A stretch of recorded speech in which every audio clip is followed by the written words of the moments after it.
Hi, my name is Ann Mitchell, and I'm an account manager here at RunSignup. And it's my pleasure to welcome you to today's webinar on renewing your race and more. In today's webinar, Val Lofton is going to walk you through the steps to renew your race and tips on best practices on renewing your race and encouraging greater participation levels. Just a few housekeeping notes to keep everything running smoothly. You'll have the ability to minimize or maximize the control panel using the arrow button in the upper left corner. As far as questions, even though attendees will be muted throughout the session, we do encourage you to submit them using the question pane on the control panel. We will get to them as time allows. If your question doesn't get answered during today's session, somebody will follow up with you after the webinar. Within 24 to 48 hours, a recording of this webinar will be shared with all registrants, so no need to take notes if you'd prefer just to watch and learn. This is a great opportunity to participate, and please ask questions. I will be monitoring the questions and will answer them, or we can address them during the Q&A session at the end if there's time. So with that, I'd like to introduce you to Val Lofton, Senior Onboarding Manager with RunSignup, who will be presenting today's webinar. Take it away, Val. Hi, everyone. Thank you for joining for Renewing Your Race and More. So we're just going to jump right in here to today's agenda on why you should renew, how to renew your race, transfers, deferrals, and refunds if you have to. Some self-serve options for your participants that you should enable, and then bulk options for race directors on the back end that you can work with, and then some tips and tricks on how you can grow your race. So first and foremost, we just want to recap that we are the technology experts, and we want to make it free and easy for small businesses to generate more revenue, grow their events, and engage their attendees. We have created this free and easy to use event software that you can fully control. We have over 27,000 events using our platform, and we have helped them raise $1.7 billion, which is phenomenal. So as far as renewing your events, we tend to get a lot of questions of when they should renew, why they should renew, and of course, how do they renew? We're asked a lot if they should just create a new event from scratch, copy the event, or even just update the dates. And the answer is that you should always be renewing that event. So when should you renew? Pretty much as soon as possible. As soon as you know your next year's dates and you know that that event is going to be happening again, it is going to be in your best interest to go ahead and renew immediately. You can keep registration closed, but just renewing the page and getting it updated with the information is really going to help. And then you can begin your marketing through marketing emails, social media, with pricing campaigns, and of course just word of mouth, because those are things that are really going to help drive those registrations forward. All right, so why should you renew? One of the most important pieces is that you're going to keep that same URL over from year to year, so it's not going to change. And we recommend that you don't use the annual or any numbers or years in there that's going to define your race, because it does carry over from year to year. It's going to improve your search engine optimization with that URL. So you're able to view comparison reports between this year race and all your past races, so you can see how you're growing, how your marketing dollars are being spent, and if it's working. All of your race information is in one easy spot for email marketing and just viewing all your reports. You can maintain most of the settings from the previous years, so there's less customization required and a lot less setup that you have to go to make that race look and be exactly what it is that you want it to be. You can copy custom questions, the race theme. You can copy all of your settings all at once, or you can pick and choose which ones you want to copy from year to year. In addition to all of those things that I previously talked about, it improves your marketing capabilities. You're able to track returning participants and really see, where your participants are coming from. So this report here is actually found on your race dashboard under the overview section. And you can really dive into this and see, male versus female. You can see the age groups. You can see what zip codes or areas your participants are coming from. So you can see year-to-year comparisons on where all of those participants are coming from, and really zone in your marketing to those age groups, those genders, or focus in on specific areas where your participants are coming from. You can also have these reporting automated year-to-year views that you can see your participant as well as your revenue dollars that have been coming in. You're going to see this particular screen under the signups tab in the upper right-hand corner, and that's going to give you a 365-day comparison. So you have to remember, with this particular chart, you're not viewing just last year's data versus this year's. You're actually viewing this in calendar time. But you're able to see how many registrations you had today, this date versus last year, yesterday, with the last 7 days, 30 days, and then your year to date. So you're able to see how your event is growing over the last 3 years in just a quick overview.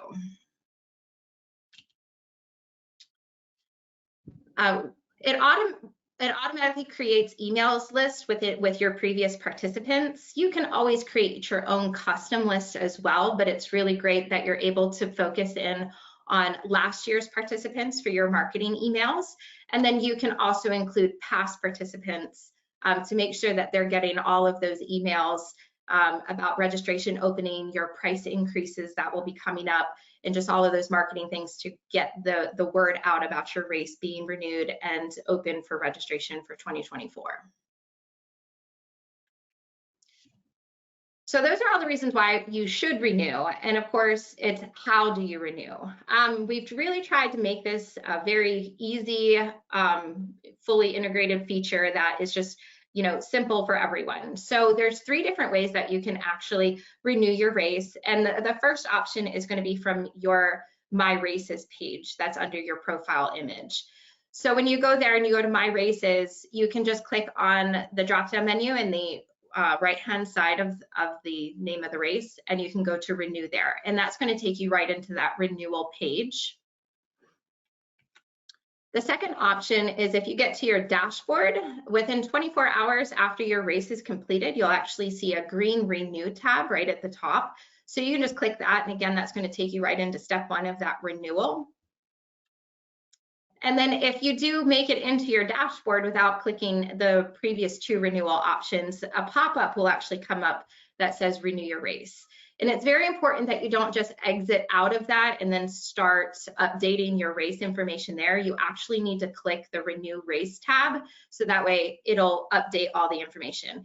If you just click out of there and you start updating it, you're actually editing the current year's information, which is not the end of the world, but it just is going to create more work for you because you have to go back and undo it and then renew your race properly. So make sure that you actually click that Renew Race option.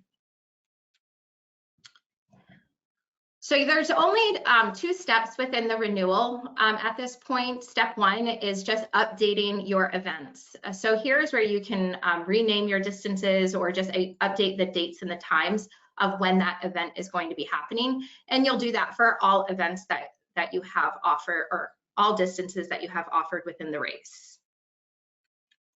On step 2, we have made it easy where you can just accept all of the recommended settings, which is basically just copying all of last year's settings over to this year, or you can customize those settings. So if there's some things that you don't want to copy over, and then other things that you do, you are able to pick and choose which ones you want to move over to the race. And then congratulations, your renewal is complete.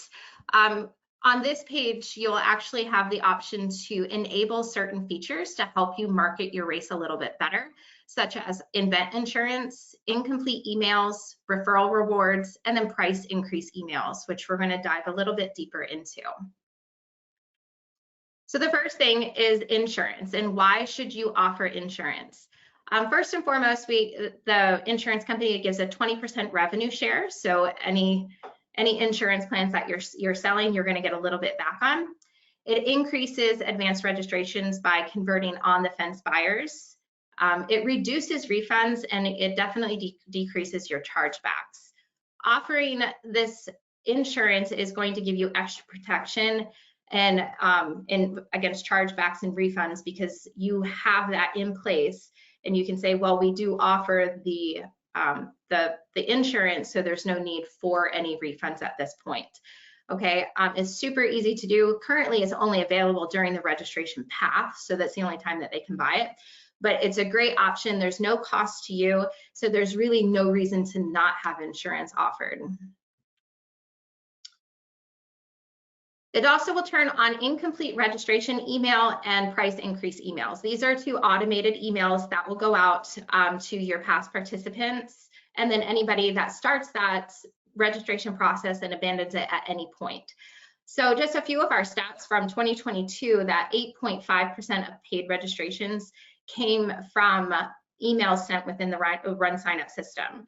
And then our automated price increase email specifically accounted for 1.9% of registrations. So you should always see an increase in your registrations when there's going to be a deadline, such as a price increase, or if registration is ending. You'll start seeing people pop in to go ahead and get those and get their registration in for those cheaper prices. So it's important, and it's a great marketing strategy that will target your previous participants and remind them, hey, this price is going to go up, or hey, we saw that you were checking out this race, come back and complete those. Those emails are already populated for you, but they're fully customizable. And then our referral rewards and refunds is a great way to market your race and just have people spread the word of your race by sharing their link. So when enabled, 6% of transactions are from referrals. So it's just simply friends asking their people asking their friends and families to come and run that race with them. And overall, it ends up costing the race very little in order to enable this feature. And it's only like 98 cents per acquisition for a new registration. So essentially, you're able to offer a refund for every referral, or so many referrals that people get. If you keep that number required for the refunds attainable, but yet something that's challenging, most of the time those people will bring in like 2 or 3 registrations, but they won't actually hit that threshold to receive a refund. So, you know, the number of people that are receiving refunds versus how many people are actually bringing in referrals is significantly less. Some of the best practices for referral refunds is to provide a referral refund that is attractive enough to get people to share your event. So you want to offer anywhere that's, you know, $15 to $20 or even up to their full registration. One of the best referral programs that I've actually seen is they give a $5 refund for every 1 person that they register, and their referrals are through the roof, to be honest. I've never seen anything quite like it, and it's a very successful program. And very few of their participants end up getting a full refund. They'll usually refer 2 to 3 people, but every referral that they get, they see that $5 back, and it keeps them more engaged in that program because they see that it is working.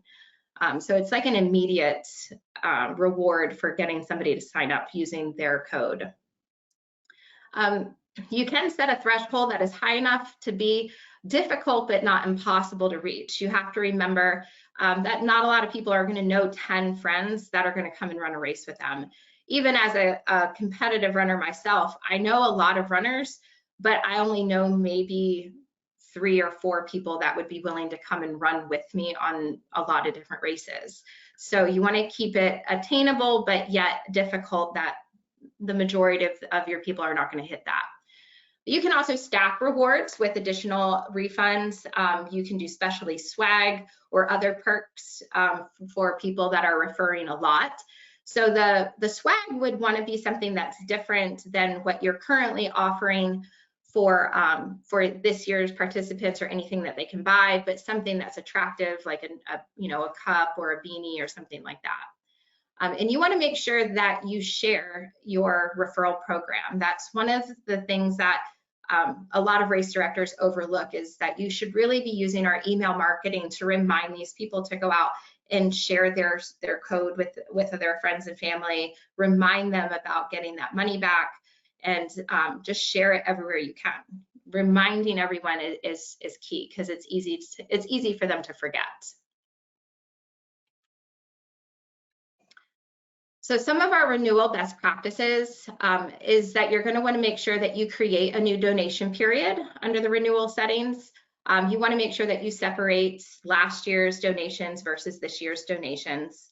You're going to want to double check that your payment account is active and everything is okay with it. You may need to update your address associated with it or anything like that. Just make sure that your payment account is good to go. You're going to want to make sure that you review specific areas that do not automatically update, such as your race description. Make sure that there's any years or specific dates that you update those.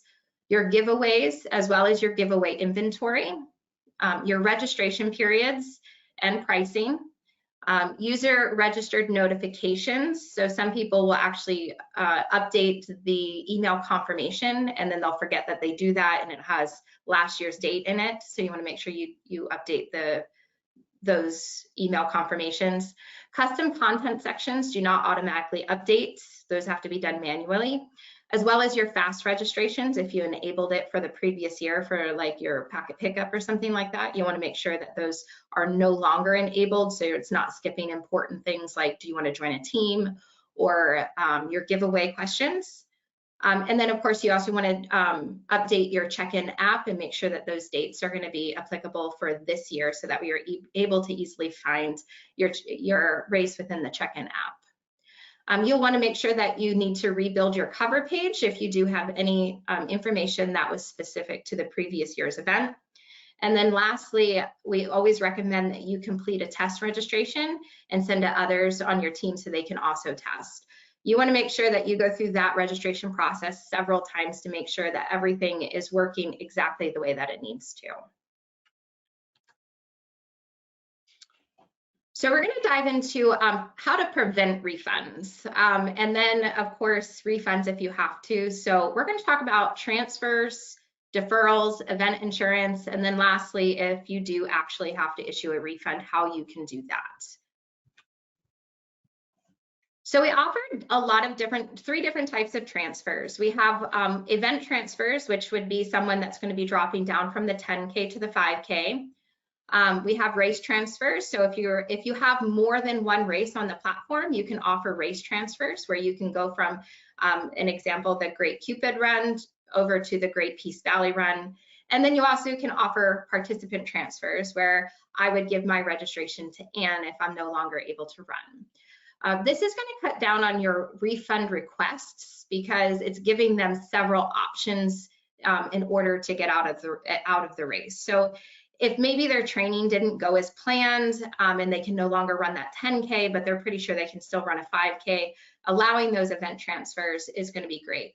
A lot of races are going to have more expensive events, and our event transfers are set up to automatically charge that price difference.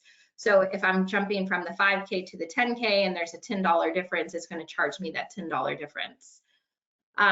As far as the race transfers go, maybe something came up, maybe there was a death in the family, or I found out I was pregnant and I can't run, but I can certainly run later on in the year is a great way to give them those options of like, well, we're not going to give you a refund, but you can certainly join us for our turkey trot.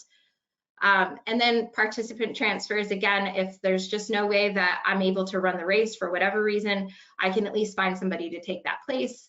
And then Anne and I can work it out on the back end.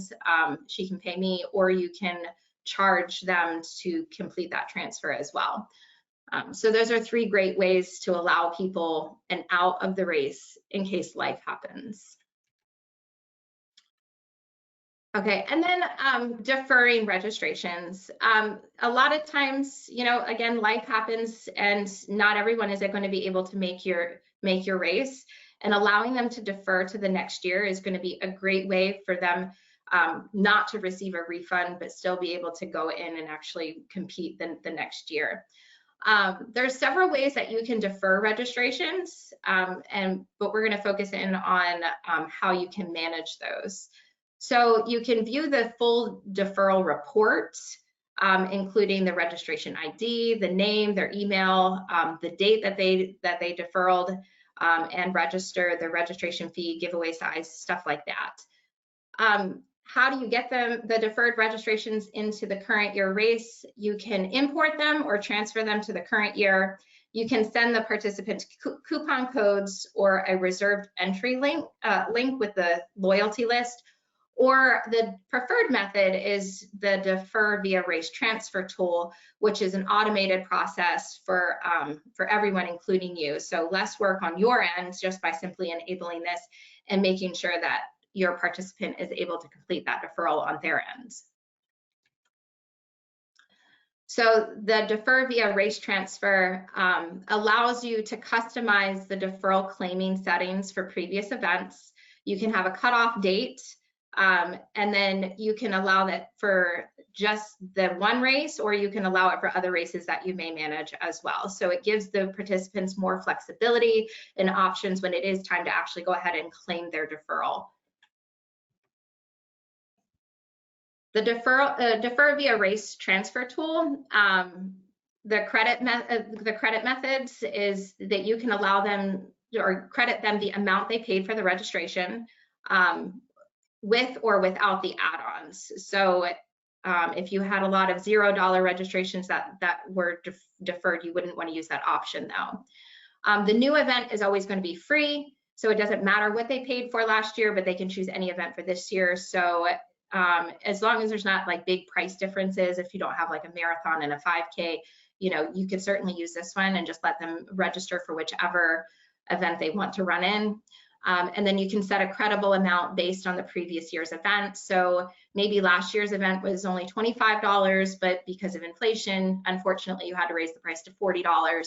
You can give them that credit of $25 to go towards this race. So as far as how they're going to actually claim this transfer or this deferral, they're going to claim it directly from their profile. So they're going to go to their profile and then the deferrals tab, and they're able to click on complete deferral. This is going to give them the options that you have provided, whether they have a credit, a free entry, or if they need to choose a different race. All of those options are going to be there. Your report is going to show which customers have actually claimed their deferral and the race that they've transferred into. It provides a lot of flexible options for your race and the deferred participants. And it's kind of like a set and forget type feature. So you're able to just set it up and let it run without having to check in on it too much, just to see how many people actually claimed their deferral versus didn't. The only stipulation is that the registration must be open for the next year's race in order for someone to be able to claim that deferral. All right, so you've offered all of these options, but yet you still may have somebody that you do in fact need to refund, or maybe you have a bunch of people that you have to refund. So we have a lot of different ways you can do that. You can do bulk refunds up to 1,000 at a time to make it quick and easy.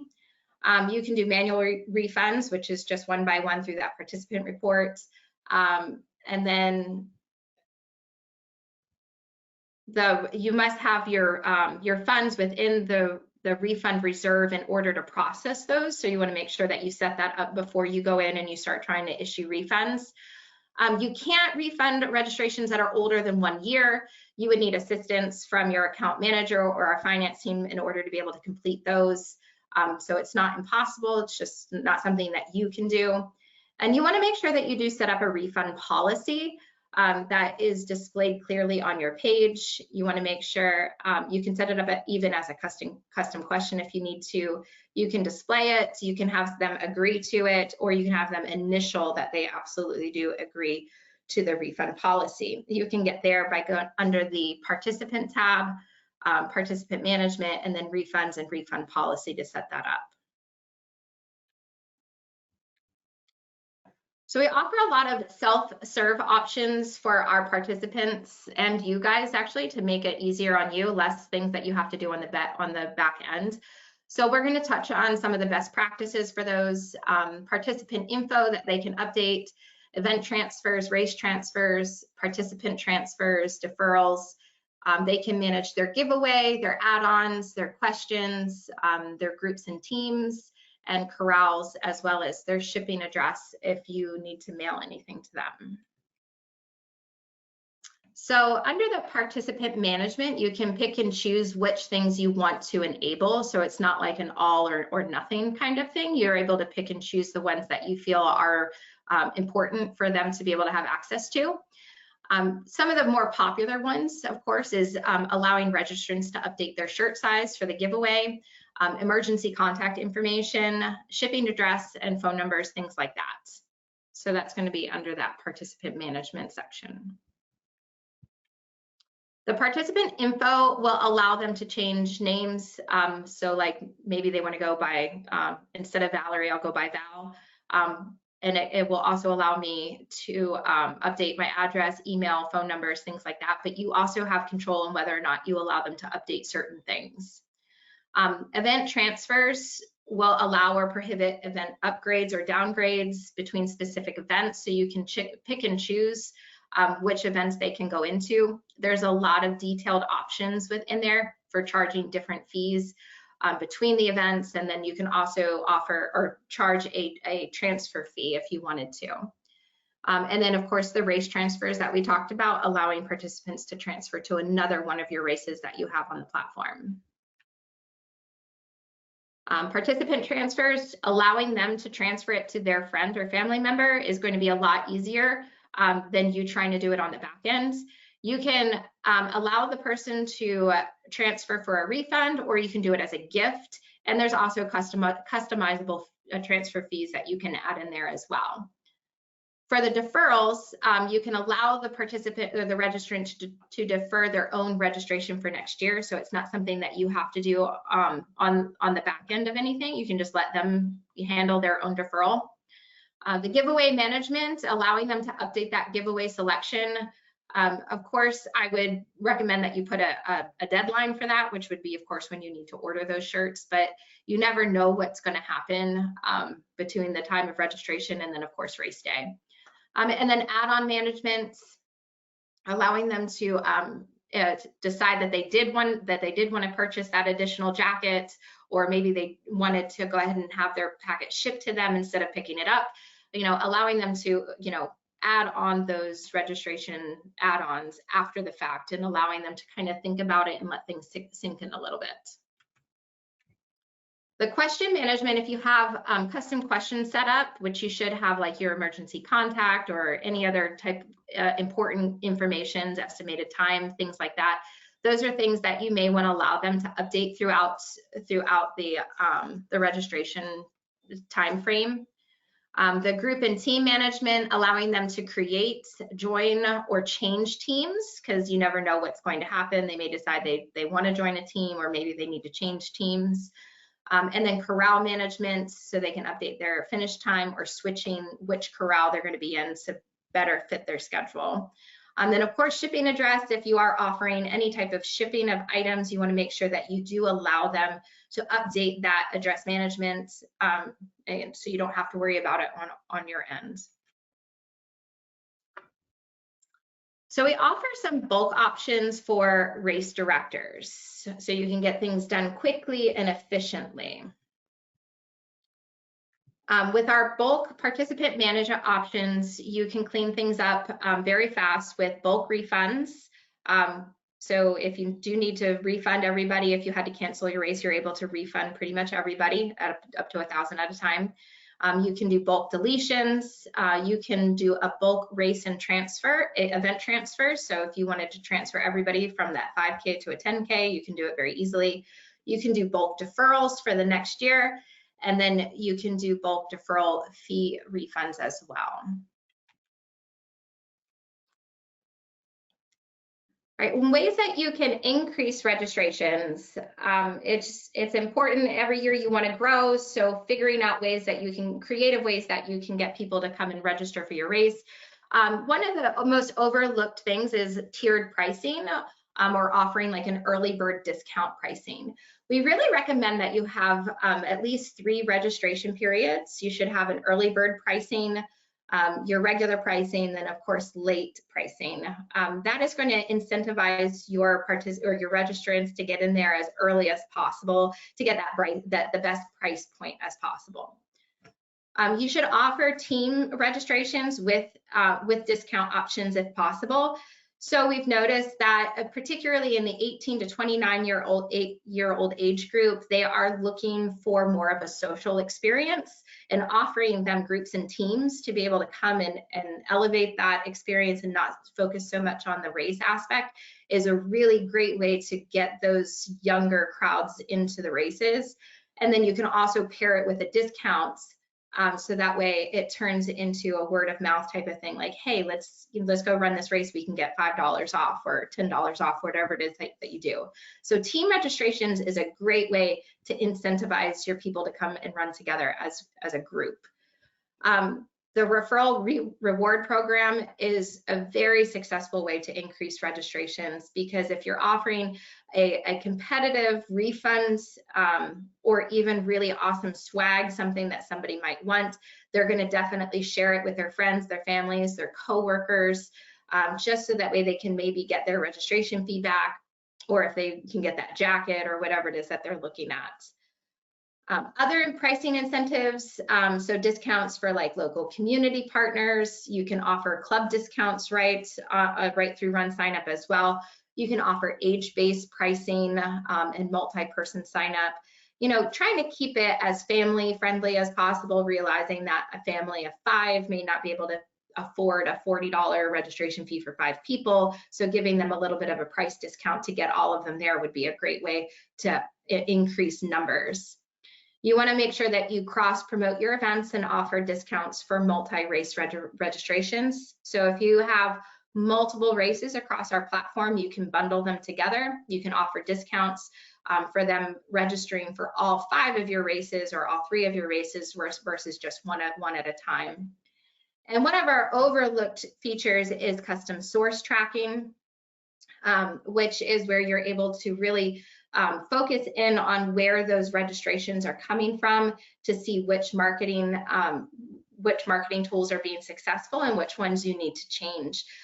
You're able to create those custom source tracking codes very easily. You can create them with QR codes, with different websites that you may be partnering with or have sponsorships coming in from.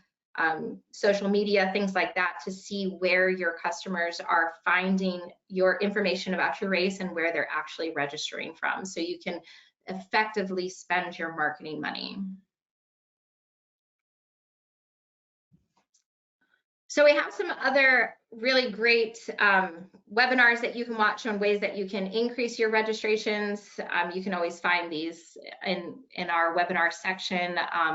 Increasing registrants with pricing and referrals, event marketing best practices, how to create effective websites, why every race should offer teams, and then rebuilding race participation, as well as a lot more really great ways that you might find interesting and helpful in order to help increase those registrations. So, and at this time, if we have any questions, we'd like to go ahead and dive into those.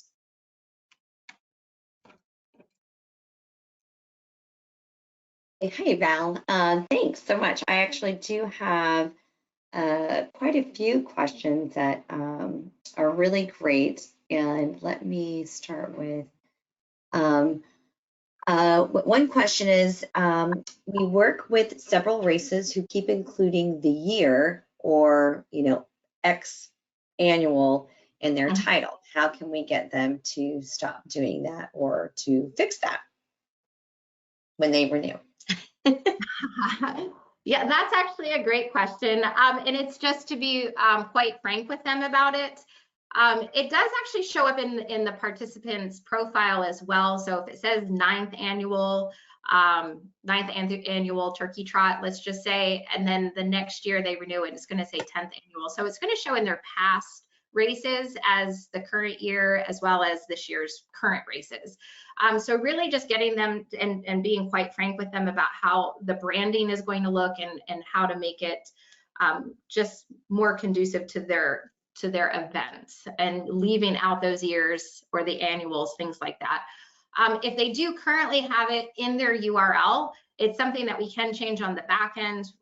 We can't change it too frequently, but we can change it, you know, as like a courtesy. If they accidentally put in the first annual, we're more than happy to go ahead and try to get that changed. But really just being frank and having that conversation up front with them of just leaving it off. Great. And then another question that came in is, how many days before the price increase does the automatic email go out? Yeah, that's a great question. So you're actually able to customize when those emails are going to go out. So you can send it out 2 days, 10 days, you know, you can send it out the day before. You know, I would really recommend at least 2 to 5 days beforehand to give them a couple of days to be able to get in there and get registered. So if you figure 5 days beforehand, they probably won't see that email for at least 1 day. That gives them 4 days before that price goes up in order to get in there and get emailed. But that is completely customizable.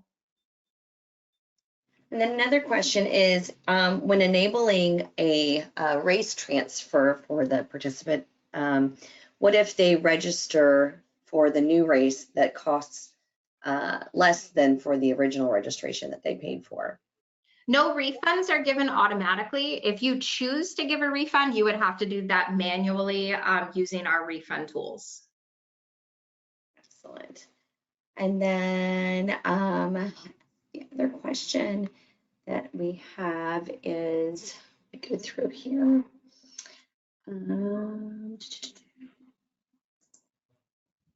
Can you talk about when the individual and team fundraisers, and are participants able to renew or duplicate their last year's fundraisers for the new year? So we actually do have an option where they can bring back their team fundraisers. You can't bring back your individual, but you can bring back the team, where it's going to have that same team name and team URL that's created. So that is a feature in the team ones. But every year they would have to create a new individual fundraiser. So Was can that- you? Mhm. Yeah, there's quite a few questions. Okay. I didn't know if I had touched on every part of that particular one, though. I think so, yeah. I think so, yes, because it's Okay. because the individual fundraiser is tied to the new donation period. Correct. For the race. Yes. So, but you can bring back your fundraising teams. Yes. correct, as long as it's enabled under the fundraising team general settings. What if you don't have a confirmed date for your race next year? Can you still renew the race? That's also a great question. Yes, you can absolutely still renew your race, and you can go back into the race wizard under, I believe it is like step 5, and you can have display the race and event dates as TBD, or to be determined. Gotcha.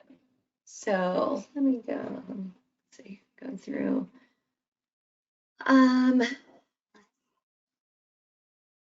It's quite a list, which is wonderful. So here is one. We don't currently offer insurance, but customers are able to receive a full refund during the early and regular registration time periods. However, customers can receive voucher credit if they defer the race during late registrations. Do you think customers will view the insurance as being worthwhile? If you already have a really great refund policy, I don't see a reason to go ahead and offer insurance in addition to that. So if you're going to want to continue offering those refunds and the voucher program that you offer, that is a great way of handling it, and I don't see a reason to also offer insurance. But if you're wanting to decrease the number of refunds that you are giving, then switching over to your insurance is going to be a great way. And then maybe pairing that with the voucher program if maybe they didn't purchase the insurance during that registration path. Awesome. And then how are the referrals tracked and verified? Sure. So everybody will receive a specific code that's unique to them. They have to share that code in order for people to be able to get credit for it. So when they send out their code, the new registrant will click on it and register using their specific code, and then it's credited, and you're able to view all of those referrals under the promotions tab, referral tracking, and then I believe it's manage codes or the refund report. So you're able to see all of the codes and how many referrals they had. On occasion, somebody will register without using the code. You can always give them credit for that as well on the back end if you want to. I came across a unique scenario where the woman did share her code, but unfortunately she had her one friend register with her code, and then she accidentally somehow sent her friend's code to the other friend. So there was no way around that really, unfortunately, because you can't switch referral codes or like who has credit for it. But the race director offered a $5 coupon into the next race to appease her. So there's small little instances like that, but mainly it's just the participant is going to share their code and their friends and family, coworkers, or whatever is going to register using that. You can make sure everybody knows their codes by simply sending out using our email marketing. The automated email that I didn't really talk about is a registration follow-up. And it's a great way to really remind your participants about that referral program. And you can use our replacement tags for their referral links specifically, so that way they do have it. They can also find it through their profile under My Referrals. There's some other very detailed questions that I think we'll need to reach out to the attendee who submitted them, either you or I or their dedicated account manager. Okay. But the rest of the questions are a little bit more in depth that require a little more information than I think what we have time allotted for. So, but yeah, these are all wonderful questions. And if we didn't get to them today, then we will certainly reach back out to you. Someone will reach back out to you. All right, awesome. Thank you everyone for joining us. Some really great questions. And I hope to see everybody renewing their race. And if you do have any questions about it, please don't ever hesitate to reach out to us. Okay, well, I think I see some new people to the channel, so thank you all for joining us. Brian and I are here to say goodbye and thank you for watching. So goodbye and thank you for watching. If you want to see more though, you can subscribe to the channel, click the notification bell and all, that way you get alerted when we post new videos. And if you'd like to click on the thumbs up button and let us know you enjoy this kind of content, we'd be very grateful for that, wouldn't we?